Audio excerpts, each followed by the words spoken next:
First, I would like to apologize for the delay. I mean, 30 minutes delay is acceptable for fields like second.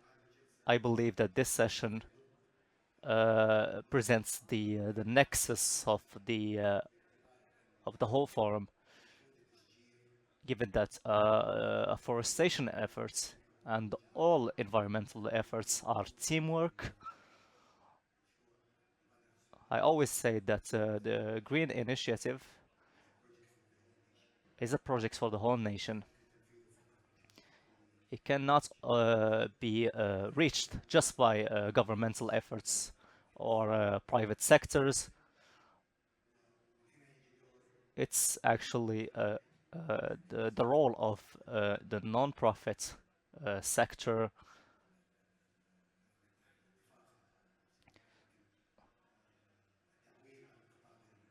But the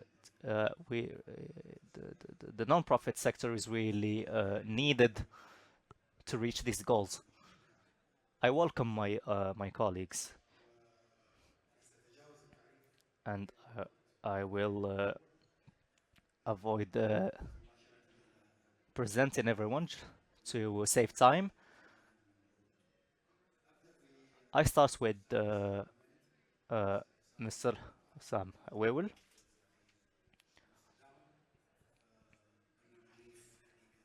Program Reef is a lot of people hear about this program. Honestly, I have a personal relation with this program because my little daughter is named Reef.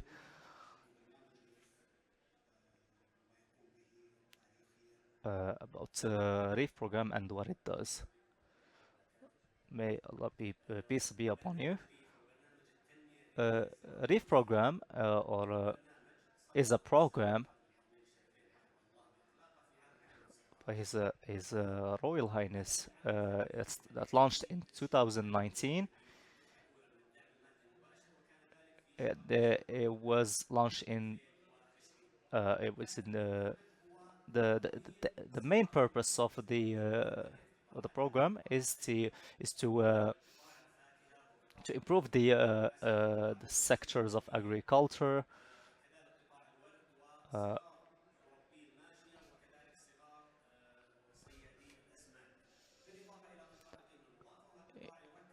in addition to another sector that focuses on rural tourism, and of course the farmer obviously wants to farm and to keep farming and wants to be part of the Saudi Green Initiative. But in order to achieve that, there should be a chain, a sustainable chain of agriculture. And this is where Reef program comes in place to help either by two ways. First way is to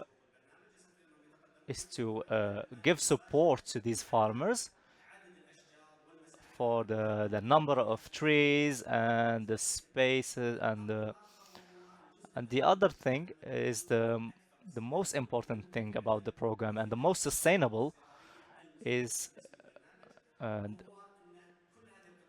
is that all of these sectors we have conducted the research and we have determined the strengths and the weaknesses so we can solve the problems and improve it so that the whole process is a sustainable process, whether the farmer gets a direct support or if it doesn't get a direct support. The program has launched over 90 projects.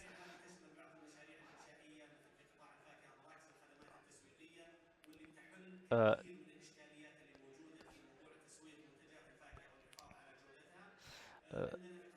we have in the sector in the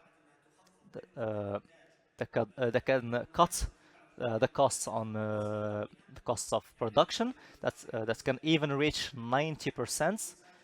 One of the farmers that we worked with have said that the farming costed a lot, and the program has been successful in cutting down the costs. In addition to other projects that transformative production and sharing and providing healthy nurseries to farmers. Thank you. I just want a quick question. Cutting the cost. What should be done and what should be avoided with other executive sectors? I talk about the program relies entirely on the community, because the program has registered 19 million trees entirely entirely through farmers. The program has provided a lot of tools, even new tools. How these tools are used, they can be used through a partnership between the program and the foundation of Reef Civil that can work on all the region that we aim at, and that provides this service at a really reasonable cost for farmers.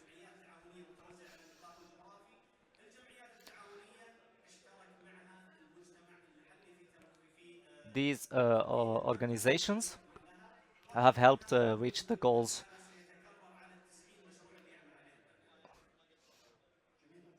And more questions at the end of the session.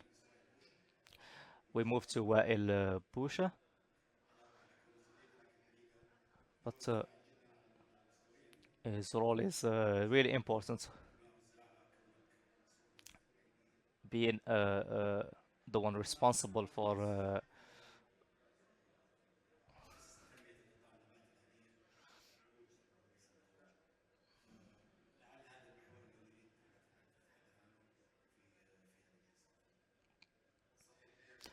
right. Of course, the association. We wait for the presentation. The association launches in which it's is based on the cooperation with the community through through a framework of work with the stakeholders.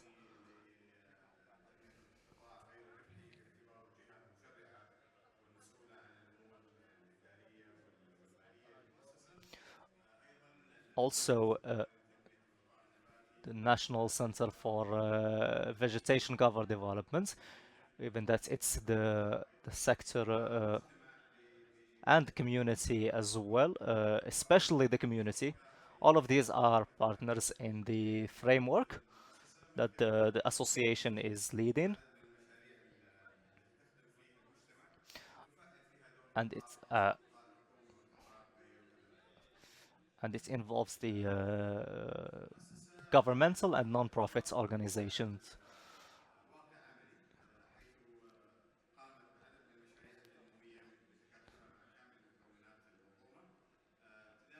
So starting from the association has contributed to the afforestation of around 125,000 trees up until 2027, and it reached 31% with a number of partners. And the association also aims to not just not just in rural areas, but also in other in mangrove, and also aims to plant a lot of mangrove trees, and and it's produced 1 million, over 1 million trees over the coast of the kingdom. The mangrove is known to be a plant that really helps in carbon sequestration, and it really helps with the environment and to mitigate the emissions. Also, the association uh,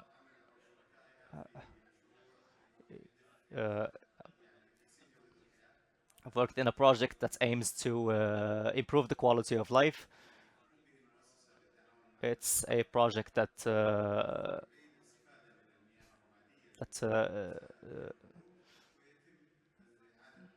that uses gray water from mosques, used waters from mosques, and reuses them.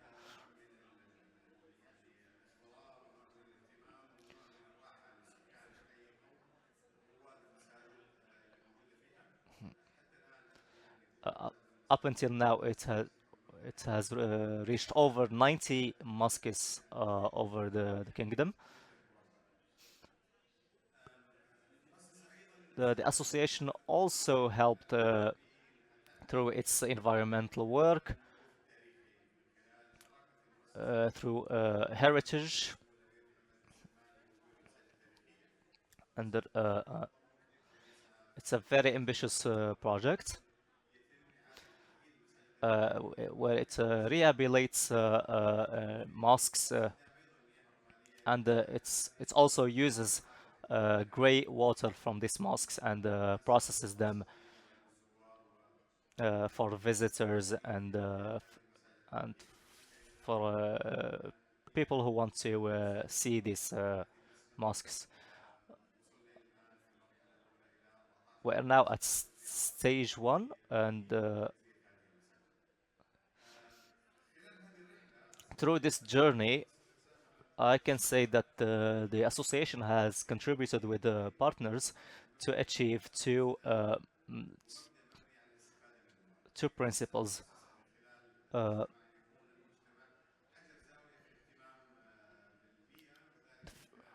it focuses on the community engagement and uh,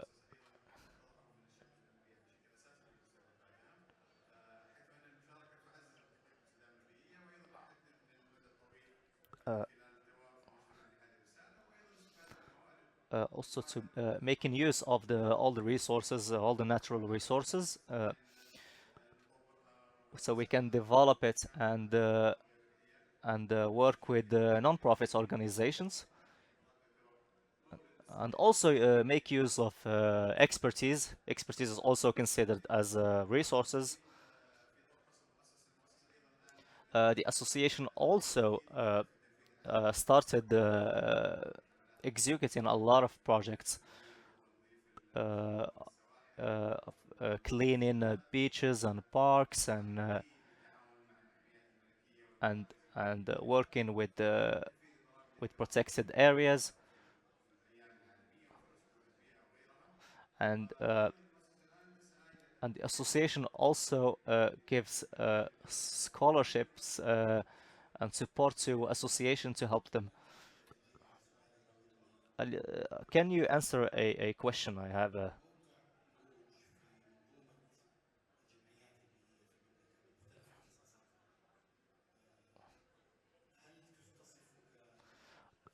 What's the position of Moroj? Does it describe you as a competitive leader? Competent is the association isn't a competitor to these associations, but it is actually uh, is a non-profit organization as well. Uh, the only difference that the association was founded by the ministry, and it's a supportive It has a supportive role, not a competitive one.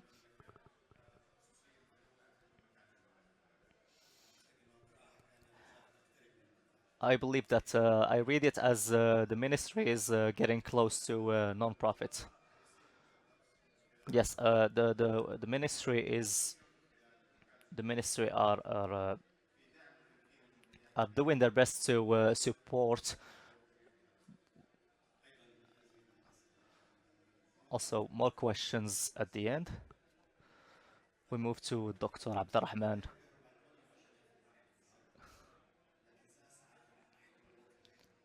I will try to keep track of the time. 5 minutes.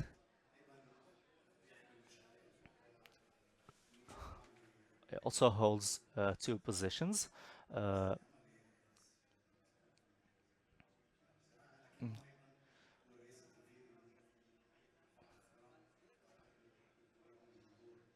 uh, I also believe he will talk to us today from the perspective of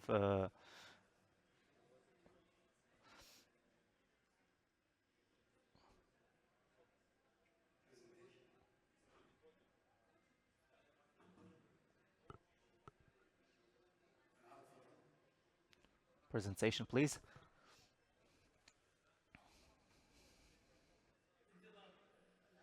While we wait for the presentation, of course, uh, the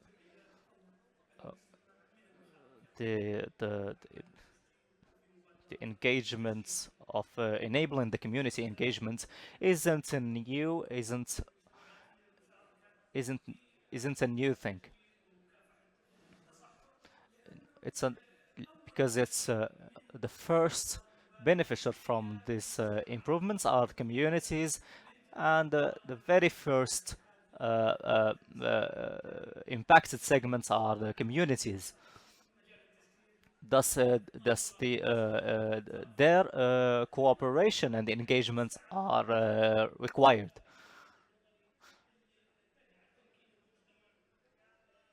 Therefore, what makes enabling community engagement really important is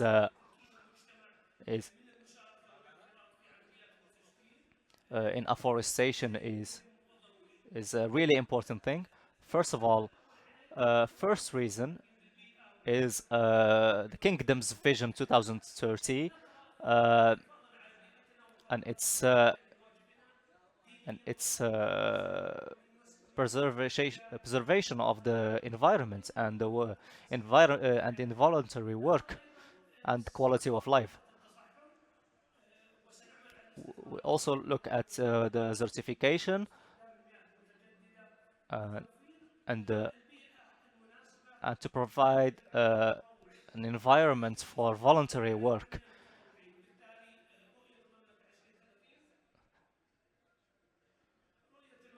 So, vision of the Kingdom's Vision 2030 has emphasized the voluntary work and the community engagement for afforestation, and the target is 1 million volunteer.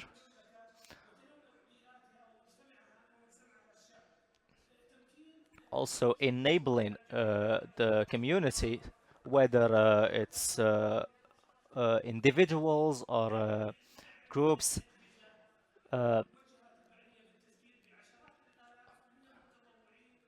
uh, ten thousands of volunteers, of passionate volunteers, which reaches a lot of goals and facilitates afforestation programs. And one of the main reasons for enabling is the importance of trees to humans.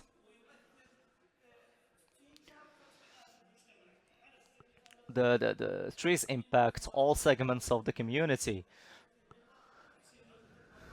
to improve the quality of air, to decrease the temperature, and to decrease the consumption of energy, and to improve the biodiversity. Also, also improving the mental health and it also increases the chances of rain. There are a lot of ways the community can participate and engage. Is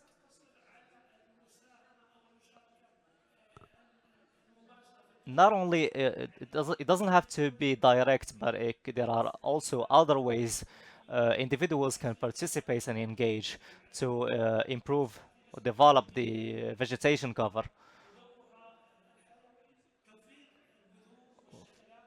Providing seeds and nurseries, um,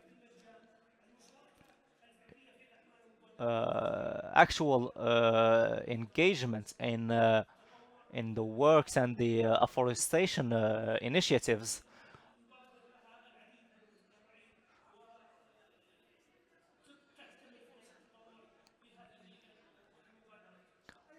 Also,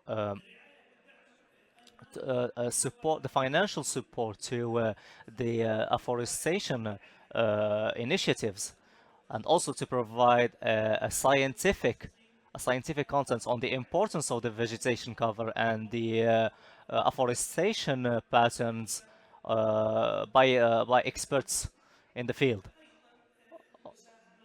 Also to volunteer with the civil associations and uh, and all sorts of works.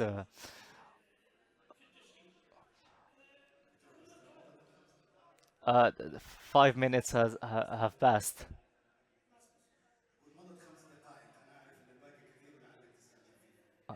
5 minutes have left. Please hurry up. So we just showcase some success stories for community engagement in afforestation. For example, the restoration of environment projects in Kubuchi Desert, the Chinese Kubuchi Desert. Also, Sirena program for afforestation in Kenya and some countries in east of Africa. The Greenbelt team in Africa,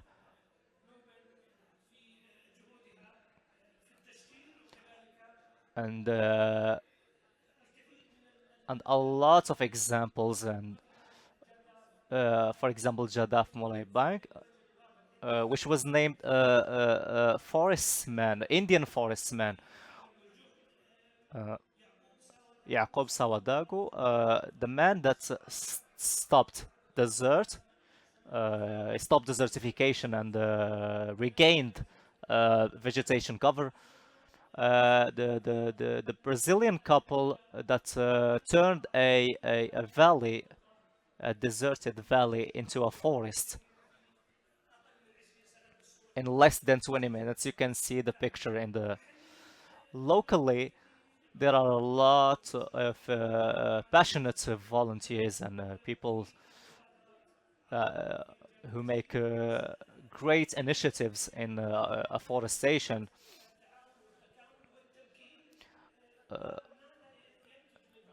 Uh, I will talk about the project of rehabilitation of a park of Park Shakok, and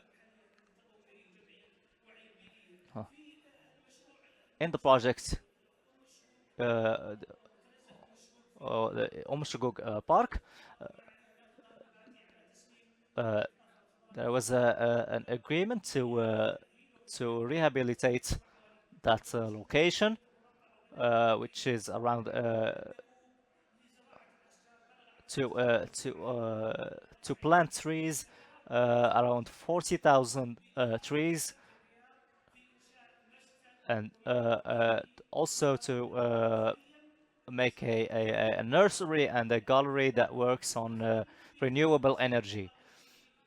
I conclude with a project, which is a project that saves and improves plants, and it's supported by Bank SAB.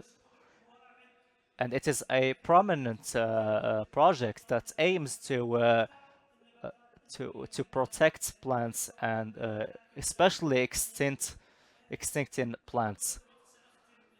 I will conclude with this and thank you.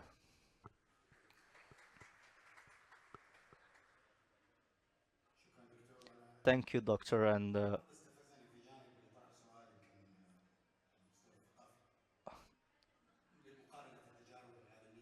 comparing global experiences, uh, is there really is there a difference between them? What's your assessment of the Saudi community? To be honest, in the kingdom, it's quite new. Voluntary work in the kingdom is quite new, but we do have some really great initiatives.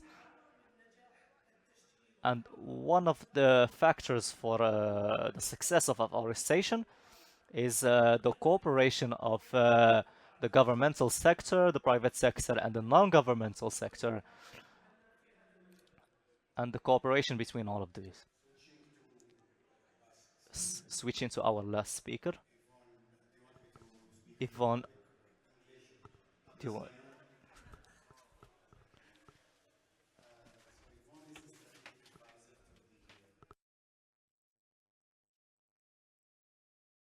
إذا إيفون، طبعا كان لك دور فعال فيما يتعلق بطريقة الطريق لمبادرة السعودية الخضراء. I will leave it to your interest, please. Thank you, Khaled. I'm delighted to be here and to join these esteemed panelists. I'm going to talk a little bit about citizen science. So this morning, for those of you that were here, we had His Excellency Minister Al Fadli launch Discover Nature, the NCVC's approach to citizen science, which is very exciting. So I hope to give you a little bit of background around citizen science and why we're doing it, and just a very quick overview. And essentially to convey that this is one other way that our communities can contribute to greening efforts through volunteering and collaboration. So when we look at citizen science, it's not a new thing. It's been around for a while. If we look back to Charles Darwin and the origin of the species, he actually used citizen science records for this. You know, they were letters, 15,000 of them, from people, friends, gardeners that he gathered to develop this work. So this is around a long time. However, today, because of technology, everybody has a phone in their hand, everyone has a camera in their hand. It makes it really easy to stop and document and capture information. And so citizen science, what we're seeing is it's accelerating globally. So you can see there in the graph actually a representation of citizen science contributions to the academic literature, and we can see they're growing over the years and really rapidly. And if we look at the Global Biodiversity Information Facility, we can find that over 50% of the knowledge there has been contributed by citizen science. If we look to NASA, pointing case around the academic literature, NASA run a lot of citizen science projects. They've got about 34 on the go at the moment. Really interesting, really diverse. Anybody in the world can contribute. And what they've done is they've actually named over 400 citizens on the academic peer review due to their contributions to the science discoveries by NASA. So the point here is that citizen science can be a very meaningful way for a community to contribute to any kind of effort. One project I quite like is actually that the UK Space Agency sent one of their astronauts into space with hundreds of thousands of seeds. They took them up to the International Space Station, then they came back down to Earth. They gave the seeds to over 8,000 schools in the UK, and over 600,000 students across the UK were involved in growing these seeds.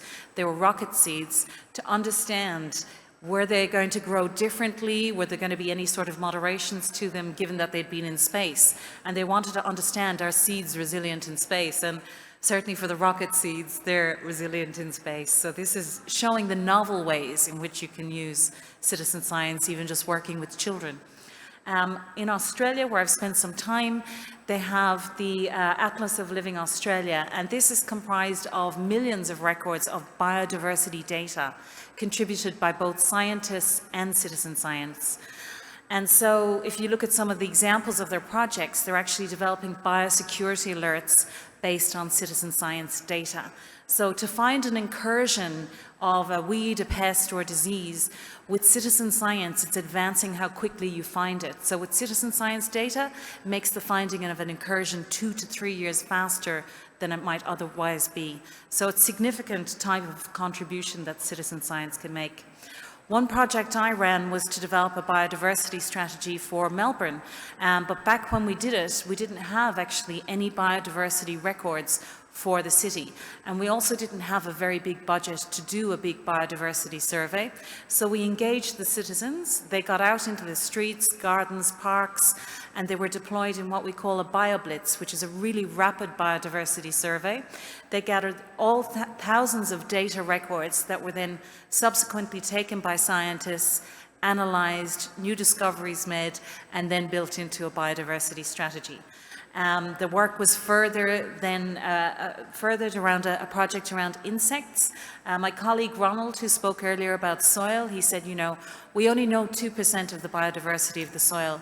And certainly when we look at insects, they're a really strong indicator of soil health. So this project, we gathered a lot of information from the citizen science on the insects. We used that information as well to develop a book for children that was delivered to the schools so that they could understand the biodiversity in their own city. And of course we did the same for butterflies, mapped the butterflies to what plants they were using the citizen science, and managed to bring more butterflies back into the city. So you can make some really significant contributions to greening efforts through citizen science. Also, if you look at some of the larger projects, over 600,000 citizen scientists help calculate that Earth is home to 50 billion birds. That's about 6 birds per person. And of course, every time a citizen science project is undertaken on a large scale, and certainly we hope the NCVC's project is going to be large scale, we're making new discoveries, and this is a common thing. And even if we look at one of the projects that was run locally a couple of years ago, KAUST discovered using citizen science records that the Red Sea is actually home to rare habitat for endangered manta ray species. So my colleague, Professor Abdullah Rahman, mentioned, you know, that engaging communities is a relatively new thing here.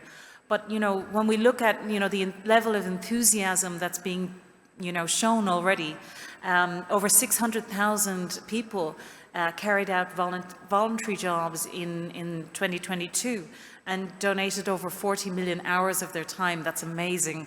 Can you imagine what we could build that into for greening?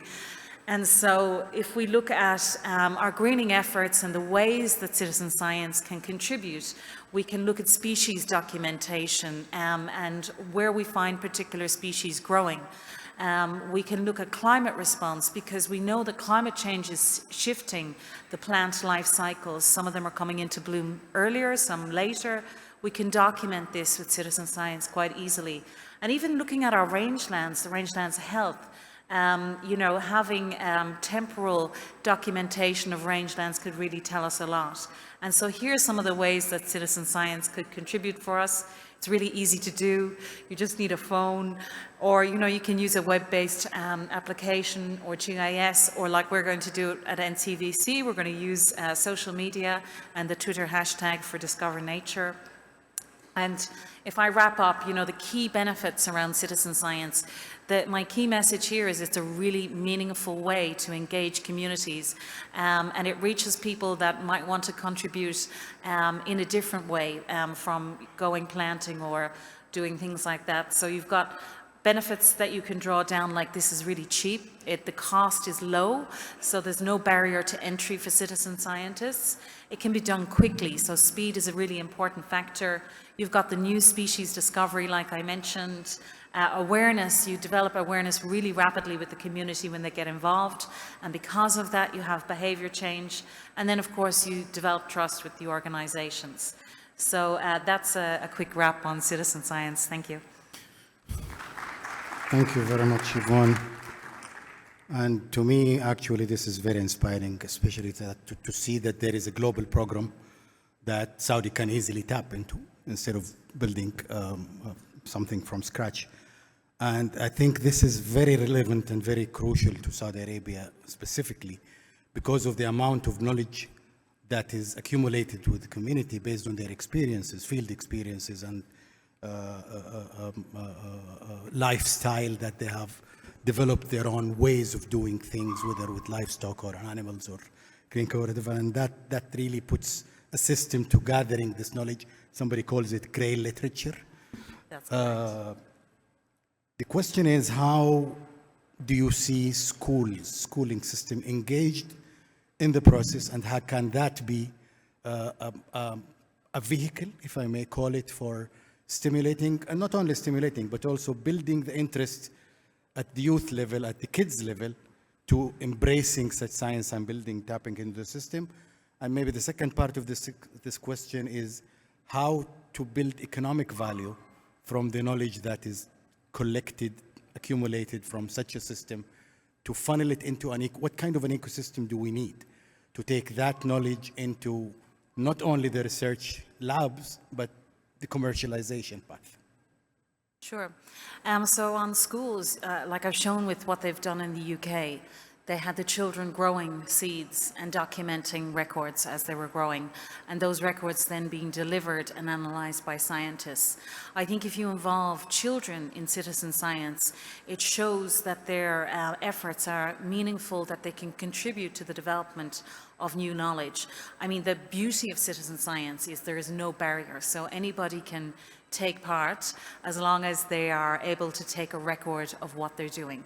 And so for schools, it can be done really rapidly, it can be done quickly, and we can have, you know, anything from a backyard BioBlitz, you know, students can capture what's in their own backyards, and we could, you know, discover a lot more about what people are interested in terms of their plants. But also, you know, when they go and they visit certain sites or the national parks, we can document different things that are happening at different times, and that's really important. And I think, you know, it's not lost the significance of the 10 billion trees target across such vast landscapes. We need to understand those landscapes better, and more people contributing to that can really help. And then when you talk about the, you know, the commercialization of information, well, of course, the beauty about a lot of these platforms is that the information is open and that it's shared. And often when you have a platform like that and you allow the information to be accessible to everyone, then you find that you have the entrepreneurs and the innovators come along, see something they can do with the data, take it and run with it and turn it into something that can be really beneficial and helpful. Very interesting, and I would really like to see NCVC publishing the results of gathering information and the community interaction with this platform. A round of questions before people fall apart being hungry. ارجع لك أستاذ حسام. من واقع تجربتك وتجربتكم عموما في ريف، ما هي التحديات؟ What are the challenges that has faced you while dealing with communities, local communities, and what are the cultural challenges, social challenges that has faced you while trying to engage the community? Challenge-wise, it is collaboration. Of course, this program was at the service of farmers.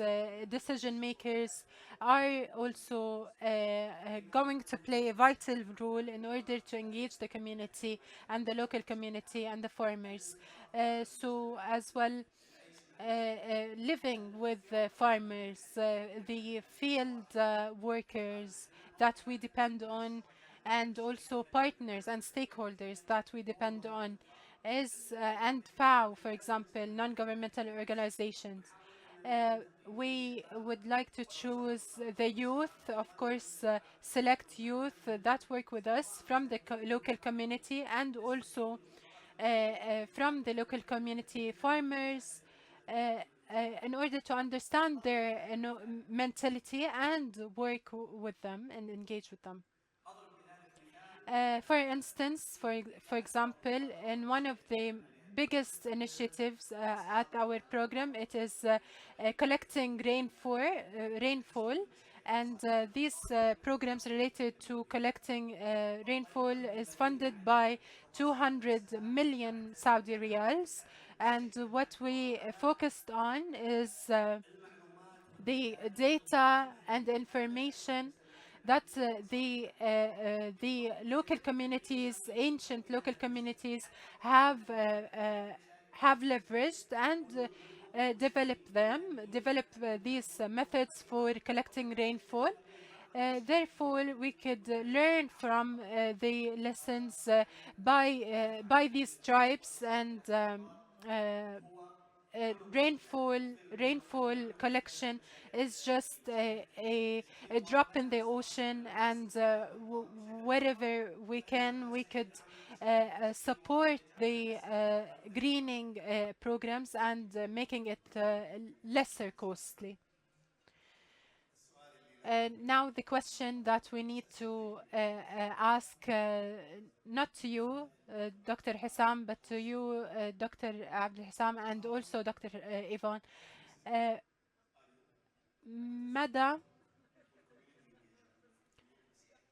مدى الطموح عندما نتحدث عن Do you see missing التحديات in what is happening in the stimulation efforts? بالدور. أنا متفائل جدا من المشاركة المجتمعية، وهي ملموسة فعلا وتؤتي ثمارها، لكن مثل ما قلت العمل المجتمعي في مجال البيئة جديد وحديث عهد نسبيا. تحتاج الجمعيات تحديدا الجمعيات. And therefore we need to contribute to the support of the community engagement related to the public support or private sector support as well. Also the pivotal role of the water, agriculture, environment ministry, as well as we have a gap related to the contribution of the private sector. We need to fill that gap related to the private sector and help us as public sector in order to fulfill our goals. But indicators are positive, and we are looking forward to the ambitious future. In summary and in a nutshell, there are opportunities, big opportunities, and engagement of the local community is in increase. We are talking about a new age where ambition is prevailing, and therefore we need to develop these communities. We have the public, private sector, and the NGOs to work together, and the enabler for these communities and entities. Some regions in the kingdom do not have associations. Some associations need enabling and support. So private sector should play its role, the public sector and the community as well, in order to benefit from the opportunities and seize the opportunities in front of them. إذن أعتقد أن الأشخاص يحبون الطبيعة ويحبون الأشجار، ولكن أحيانا في عالم متصل بشكل وطيد بالتقنية يكون لدينا صعوبة. Allow people to connect back with nature. It allows them to feel all of the benefits from that. And I think the job ahead of us is really to communicate to them and make them aware of the amazing things that are happening and the way that they can get involved. I mean, that's really essential. And I think once we do that, we can harness the passion that people have. Because what I find talking to most young people nowadays is they want to do something that makes a difference. They want to feel like what they've done is valued. And I think, you know, the range of activities that we can offer for community engagement and greening are really meaningful and substantial. And it's just about communicating that so that they're all aware of it. Thank you, Yvonne. And نغلق الجلسة، لكن أنا سأحتفظ بحقي في التعليق خاصة على السؤال الأخير. وأعتقد أنه ما ذكره المهندس وائل والكثير يعلق عليه. Mention what Engineer Wael said, that we have to focus on awareness, because depending on community engagement is to transform positive from negative behaviors to positive behaviors. And of course, we should work on raising awareness from a young age. And of course, as His Royal Highness the Crown Prince said, these are the fuel, the next generation are the fuel of our community. And thank you so much to our panelists. This session was fruitful and we have benefited from your insights. Looking forward in the future. Thank you so much.